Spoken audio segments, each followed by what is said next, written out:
திமுகவில் என்ன பழக்கம் என்றால் விசுவாச காங்கிரஸை ஏற்படுத்துவார்.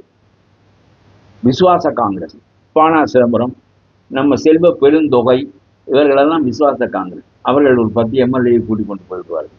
இவர் திமுகவோடு கூட்டி சேர்ந்திருக்கவில்லை என்றால் ஜனநாயக காங்கிரஸ் உருவாயிருக்கும். அவர்களுக்கெல்லாம் ஸ்டாலின் இடம் கொடுத்திருப்பார்.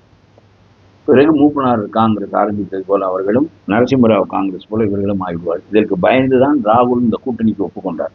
இதே நிலைமைதான் நம்முடைய திருமாவளவனுக்கும். விசுவாச விடுதலை சிறுத்தைகள் இங்கே இருக்கிறார். அவர்கள் 4 பேருக்கும் ஒரு இடம் இல்லாமல் வைத்திருக்கிறார்.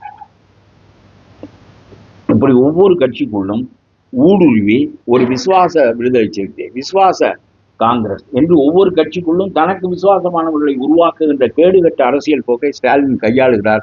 எந்த கட்சி அவரோடு சேர்ந்தாலும், இப்ப ஒருத்தனோட பழகுனா நம்ம ஒரு பொம்பளை அவன் இழுத்துட்டு போயிடணும்னா பழகலாமா? நம்ம அவனோட மூஞ்சியில முடிக்கலாமா? அது மாதிரி நம்ம கட்சிக்காரனை எல்லாம் அவர் இழுத்து கொண்டு போயிடுவார். பிறகு அவனுக்கு இடம் கொடுப்பார். பிறகு அந்த கட்சியோடு சேராவிட்டால்